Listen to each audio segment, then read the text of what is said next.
Namaste, Jai Hind, and continuing our conversations about Bharat, the Hindu way of life, and various aspects. So we've spoken about caste, we've spoken about inclusivity, we've spoken about gender bias, but more importantly, do we need to learn a lesson or lessons on sustainability?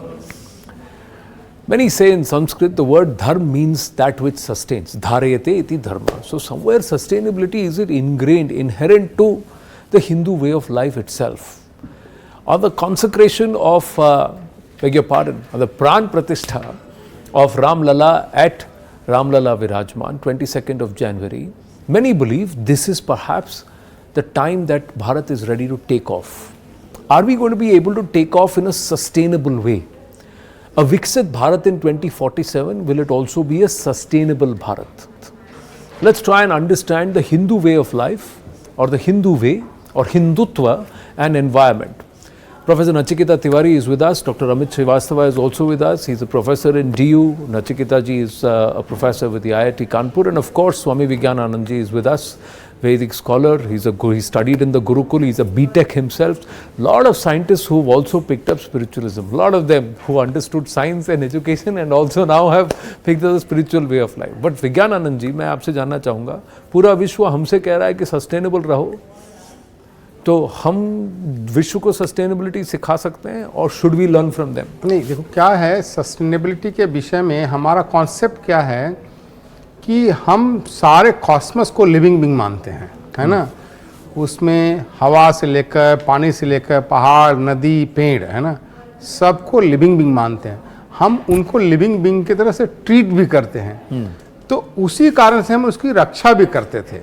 भले ठीक है, हमारे पिछले 100 सालों से जो psychology develop किया, social science develop हुआ, कहा कि हम लोग बैकवर्ड है, हमने पहाड़ की पूजा करते थे, नदी की पूजा करते थे, पेड़ की पूजा करते थे, लोगों ने चिढ़ाया। लेकिन अब उनको दिखाई देने लगा कि ये क्यों पूजा करते थे। जब पहाड़ की पूजा करते तो आप उसकी रक्षा भी करेंगे। आप चले जाइए तिरुवन्नामलई में लोग परिक्रमा करते थे, तिरुवन्नामलई का पहाड़ किस तरह से सुरक्षित है।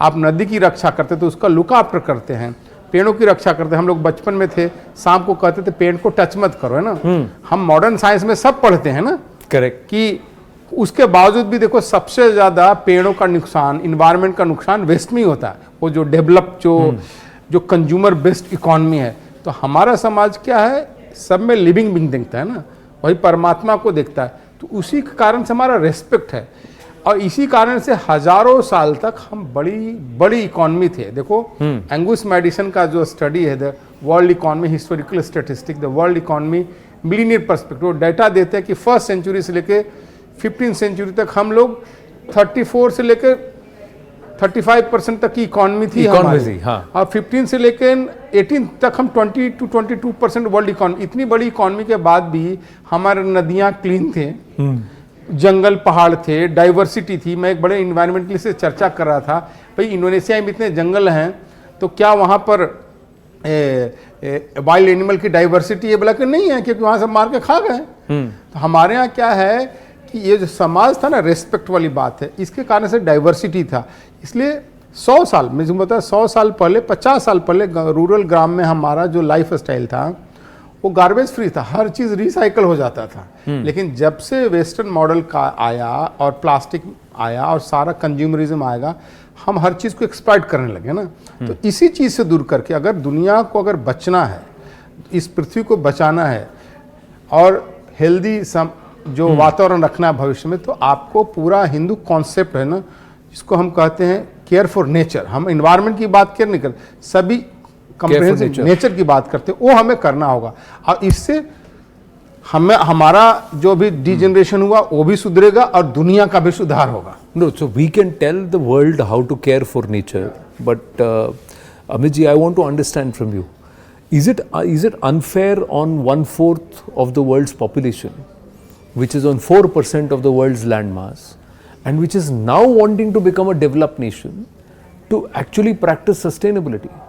You know, climate change, after nations have plundered, looted resources, you know, because of what America did, there is a, you know, this one in, ozone layer hole on Australia, but nobody is penalizing America for it, and they just get away with a sorry.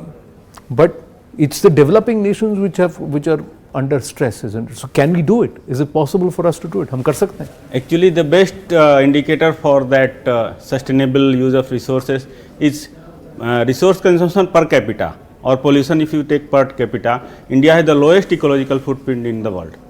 If we say, and still we are doing better than many countries in terms of combating climate change and as well as hand in hand economic growth. So what they are telling us that sustainable development we should work on in our way of life, in our dharma, in our traditions. It's like it's part of us, our entire Vedic dharma, and including all Jainism, Sikhism, Buddhism. वो धर्म हमारा life style ही प्रकृति पे आधारित है। आप देखिएगा तो ऋग्वेद में वाटर साइकिल क्या मिलता है, ऋतुओं का वर्णन मिलता है, हम कैसे पानी को अच्छे से यूज करें। आप ध्यान दीजिएगा, अभी तक अंग्रेजों के आने के पहले तक हमारा कोई स्पीसीज एक्सटिंक्ट नहीं हुआ था। इतना हम लोगों ने इकोनॉमी में कंट्रीब्यूट किया, वर्ल्ड के लार्जेस्ट इकोनॉमी हम लोग सदियों तक रहे, लेकिन कोई भी जानवर यहाँ से विलुप्त नहीं हुआ, कोई भी वन खत्म नहीं हुआ। तो वो लोग, उन लोगों को हमसे सीखने की ज़रूरत है कि हमारा जो वे ऑफ लाइफ है और हमारा जो इवन उसको लोग सोशल टैबू बोलते हैं फॉर स्टडी, कि सेक्रेट ग्रुप्स हैं तो ये सोशल टैबू है, इसकी वजह से बचा हुआ है। जी नहीं, हमारा अध्यात्म ही नेचर पे आधारित है। But how much of philosophy, spirituality, science works when it is monies or dollars talking. So we got a lot of it, like Swamiji said, consumerism. It is also about the pressure of money that comes. So those who are telling you to save more, to work on sustainability, are also wanting you to spend more. Also wanting you to consume more. Consume not what you are making but what they are making. So how does one get out of this cycle? You can look at this challenge of sustainability in two ways. The first way is the Western approach. It is actually, the argument is that, oh, we want to enjoy a lot of stuff and we want to have infinite amount of pleasure. But because there are limited number of resources, so out of helplessness, I have to do sustainability discussions and dialogue, and all this rhetoric has to be created. This entire narrative about sustainability in the Western world is anchored that I still want to pursue infinite amount of pleasure. Unless you confront that paradigm, real sustainability will not happen, because आपकी इच्छाएं तो अतृप्त रह जाएंगी। Correct. और फिर आप कोई ना कोई तरीका निकाल करके उन अतृप्त इच्छाओं की पूर्ति के लिए प्रयास करते रहेंगे। तो आप नियम बना देंगे, कानून बना देंगे, but at the end of the day you will find out ways to break those things. The other approach is this भारतीय approach और हिंदू approach, कि आपकी अनंत इच्छाएं हो सकती हैं, लेकिन आपके पास सीमित साधन हैं, और ये अगर आप बुद्धिमान व्यक्ति हैं, जिनको अगर आपको बोध हो गया है, तो आप अपनी इच्छाओं को संयम में रखेंगे और उतना ही कंज्यूम करेंगे जितनी आपकी आवश्यकताएं हैं। आवश्यकताएं पर सीमा होती है, इच्छाओं पर कभी सीमा नहीं होती। सीमा नहीं होती। So use what you need. Use what you need। और इसमें एक जो समझिए, इसमें हम लोगों के यहाँ पूरी पद्धतियाँ बन गई हैं। उदाहरण के लिए हम लोगों के यहाँ इवन नॉन वेजिटेरियंस में अधिकांश डाइट जो है वेजिटेरियन होती है। लोकल रिसोर्सेज, आप जगन्नाथपुरी जी की तरफ चले जाइए तो जगन्नाथपुरी जी के यहाँ जो पूजा होती है और रचना, उनको जो प्रसाद चढ़ाया जाता है, सब लोकल मटेरियल्स ही बनाते हैं। आलू का इस्तेमाल नहीं करते, प्रयोग नहीं करते हैं। तो लोकल का प्रयोग करिए, कम मांस को ग्रहण करिए, हो सके तो शाकाहार की तरफ जाइए। अब सारा साइंटिफिक डेटा बताता है कि meat based diet is the biggest polluter in the world, लेकिन there is no international argument कि you should migrate towards non meat based diet, because आपकी इच्छाएं पूरी नहीं होंगी, आपको मजा नहीं आएगा। See, Aarti Agarwal has written a beautiful book called Cownomics, right, which talks about this entire beef industry and how much of it is eroding soil, polluting, costing the environment, and it's the biggest polluter actually. But this is the most thriving industry too. तो इसमें भारत अपनी बात कैसे रखे? And Bharat की व्यथा is or its position is similar to what the Africa nations are looking at. A lot of the Southeast Asian nations are looking at. A lot of the other developing nations, even in South America, a lot of them, if you make them understand what they need to do, they are ready to do. But how do we make this possible? Is there a solution to this even in the Hindu way? नहीं, पहला तो नचिकेता ने जो बताया वो बहुत अच्छा है, महाभारत का अंदर है। भीष्म पितामह युधिष्ठिर को उपदेश दे रहे हैं कि ये संसार जो है ना, सारी पृथ्वी एक आदमी को भी दे दी जाए ना, उसका धरती, पानी, सारा चीज़, तो भी उसकी तृष्णा पूरा नहीं होगी। भारतीय ने बहुत अच्छा है लिखा है, तृष्णा व जीर्णा वयमेव जीर्णा, तृष्णा जीर्ण नहीं, बूढ़ी नहीं हुई, मैं बूढ़ा हो गया। भोगो न भुगता वय में भुगता, भोग भोगे नहीं, हम नहीं भोगे। इसलिए हमारे यहाँ है ना वही जुडिशियस यूज वाली बात है, हमें करना है। रही बात जैसे नचिकेता ने फूड की बात की इन्होंने की, देखो भारत में है ना अभी भी हमारा per capita meat consumption 2 pound है। इंग्लैंड और अमेरिका में per capita meat consumption 275 pound है। कैन यू इमेजिन कितना ह्यूज डिफरेंस है।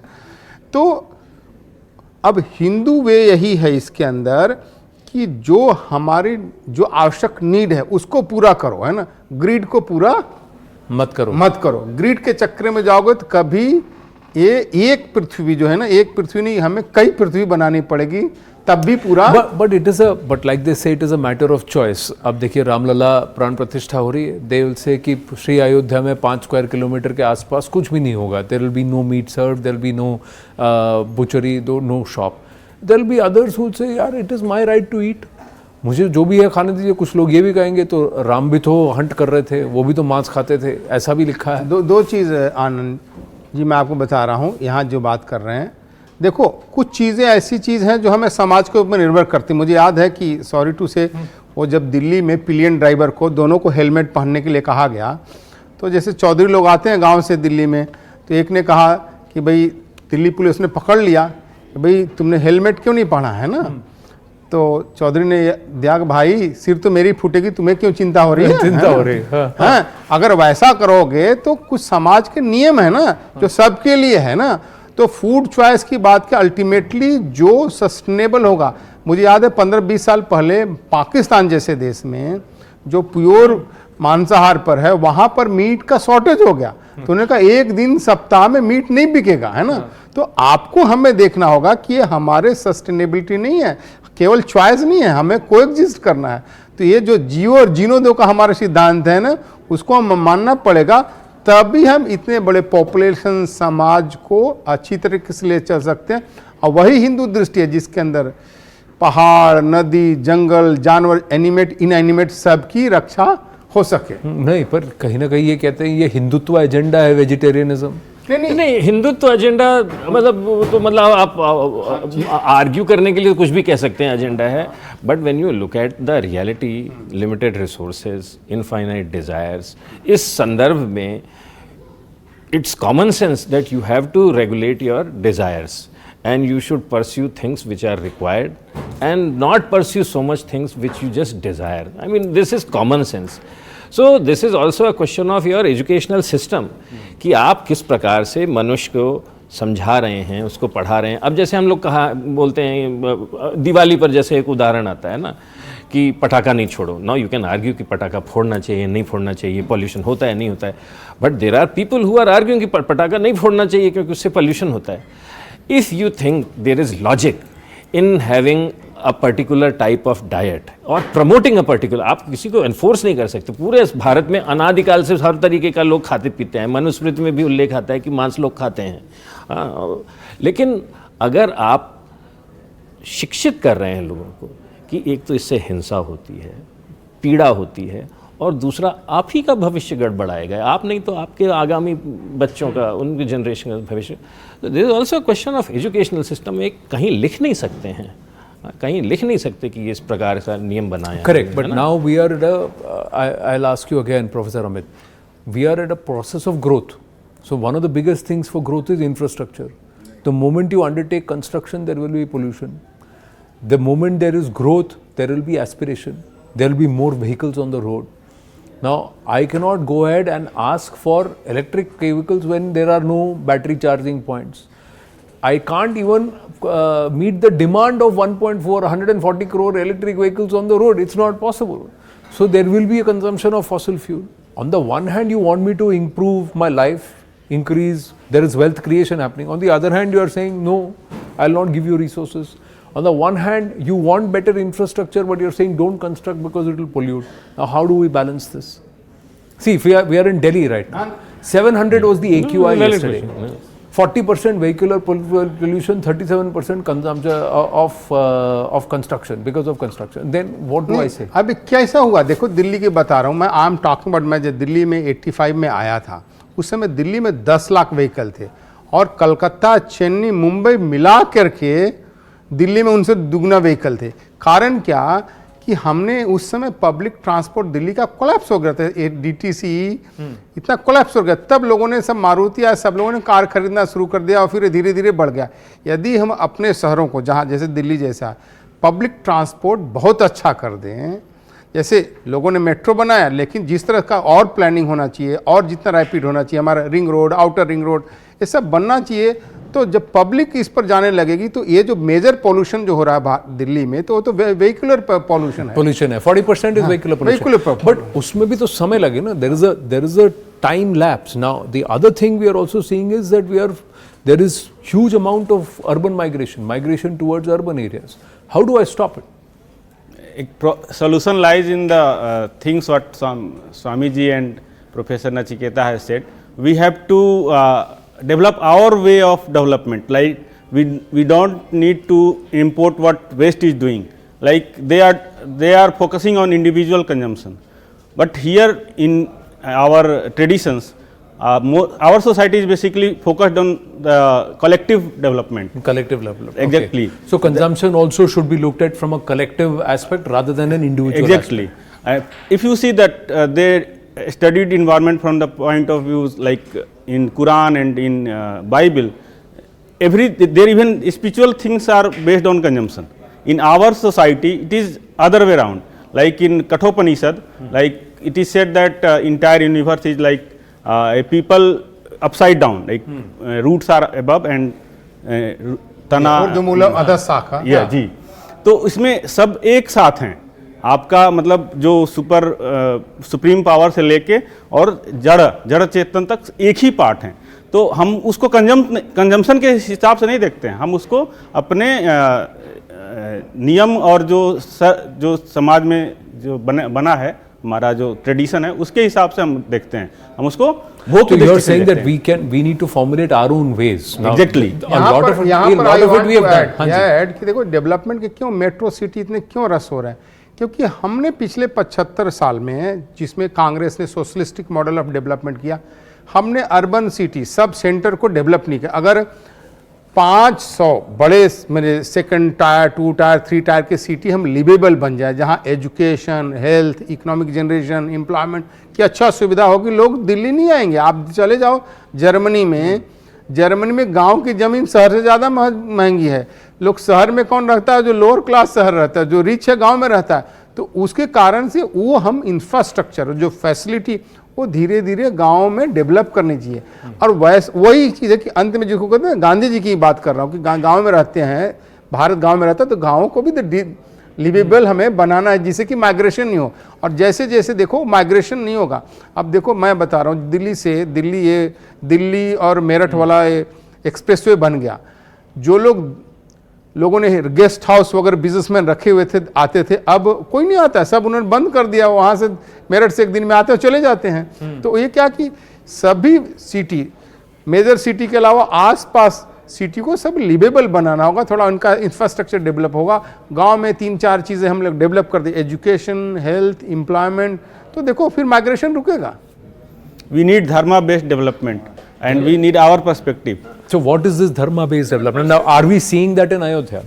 No, while पर्सपेक्टिव की बात कर रहे हैं, see at the end of the day आपकी फूड रिक्वायरमेंट्स पूरा होना चाहिए।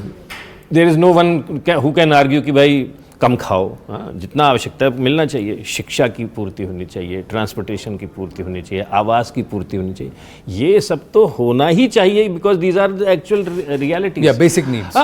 So we have miles to go before we reach those saturation points in these particular dimensions. So let me ask you this. Sri Ram Janmabhoomi Tirth Kshetra, जी, the vikas of the Ram Janmabhoomi Parisar, जी, how much of it is sustainable? How much of it is within the boundaries of keeping environment? Because प्राण प्रतिष्ठा के बाद राम राज्य की परिकल्पना next step होगा. जी. So one of the first things is dharma based sustenance or environmental policy. So is it happening in Ayodhya? Can that become a model? हाँ, तो I will not answer that question because I have not seen the new Ayodhya, but I think Swami ji has seen it, so I will ask him to answer this क्या question. है, trust ने क्या है योजना बनाया है कि पूरे कैंपस को सस्टेनेबल बनाना है, पूरे कैंपस को सेल्फ रिलायंस बनाया है, यहाँ तक कि वेस्ट वाटर भी उसका भी ट्रीटमेंट करके ही यूज करेंगे या डिस्चार्ज करेंगे. तो वो मॉडल वो लोग डेवलप कर रहे हैं, अभी तो कर स्टार्टिंग पॉइंट है, 1 by 1 पूरा उनका मॉडल यही है कि हमें ये पूरा कैंपस सेल्फ सस्टेनिंग होना चाहिए, जीरो वेस्ट, जिसको कहते हैं वेस्ट प्रॉपरली, रिसोर्सेज का प्रॉपर यूजेज होना चाहिए. तो वो ऐसा उनका पूरा दृष्टि है, वैसी दृष्टि डेवलप कर रहे हैं. और ये क्या है कि ये अयोध्या में शुरू होगा ना, ये मॉडल फिर और जगहों पर भी इंस्पायर करेगा कि हमें ऐसे ऐसे अपने तीर्थ क्षेत्रों को, मंदिरों को डेवलप करना चाहिए जिसको इन्वायरमेंटली सस्टेनेबल हो, इकोनॉमिकली सस्टेनेबल हो, पोल्यूशन नहीं क्रिएट करते हो. ये सब है, दृष्टि है उसके अंदर. इसमें एक चीज ऐड करना चाहिए एज एन आउटसाइडर, क्योंकि मैं नई अयोध्या में गया नहीं हूँ, लेकिन मैं दूर से क्या देखता हूँ कि अयोध्या में रेलवे सर्विसेज मजबूत हो रही हैं, हवाई अड्डे बन रहे हैं, lots of new roads are being constructed, lots of new hospitals are being constructed, lots of educational campuses are coming online. ये सब पुरानी अयोध्या में नहीं था, क्योंकि मैं पुरानी अयोध्या देखा हूँ, छोटी छोटी तंग गलियाँ, ये सब. तो ये सब हमारी आवश्यकताएं हैं, ये हमें हर जिले में स्थापित करना. हाँ, पर इसमें ये भी होना चाहिए that every temple city, temple city नहीं, every district. When I say temple city, largely because the Kshetra and there are lots of them developing and there are lots of people coming and going. सबसे ज़्यादा. So then you should also make sure that the vehicular pollution is zero. हाँ. All vehicles there are battery operated. ये चीज जब हमारी योगी जी से चर्चा हुई, मैं आपको बता रहा, योगी जी से चर्चा हुई तो योगी जी ने कहा कि धीरे धीरे हम डेवलप करेंगे. ये अयोध्या के दोनों साइड में बस अड्डा, ट्रांसपोर्ट हब जिसको कहते हैं ना, बना देंगे. और गाड़ियां वहां रुकेंगी बाहर, और वहां से हम इलेक्ट्रिक व्हीकल देंगे, शटल जो शहर के अंदर मूवमेंट के लिए देंगी और फ्री देंगे अपनी ओर से. तो ऐसा उनका योजना है. वारे वाह. तो with Ramlala and with Sri Ayodhya there is this sustainable temple economy. Green Ayodhya का पूरा है. So योगी जी इस मामले में पूरा फोकस्ड है. Great, lovely talking environment, Hinduism, Hindutva, not ism, Hindutva, and also Ramlala. एक data point देना होगा before you conclude. Sure. Lion became extinct in Europe in BC era, and lion continues to exist in Bharat even today. और BC में extinct हो गया, हाथी भी extinct हो गया यूरोप में. There is data. So we have to contemplate कि वहाँ क्यों एक्सटिंक्ट हो गया और हमारे यहाँ क्यों नहीं हो गया. उसके आधार पर we have to figure out what are our strengths in context of environmental consciousness, and we have to strengthen those strengths further. And also who should advise whom. Who should advise. देखो इसके लिए मैं शांति मंत्र से समाप्त करता हूँ. उसके अंदर पूरा कॉन्सेप्ट ही है ना. देखो, ओम ध्यो शांति, अंतरिक्ष शांति, यानी आकाश की, अंतरिक्ष की शांति की प्रार्थना, पृथ्वी शांति, आप शांति, जल में शांति, औषधय शांति, वनस्पते शांति, शांति देवा, विश्व देवा, शांति ब्रह्म शांति, सर्वम शांति, शांतिरेव, शांति सामा, शांति रेधि. ओम शांति शांति शांति. हम हर चीज में शांति की प्रार्थना करें. इससे बड़ा इन्वायरमेंट, नेचर के कॉन्सेप्ट का कहाँ अच्छा प्रार्थना मिलेगा. Very well said, and on that note, thank you so much. Thank you so much. Abhar. Thank you.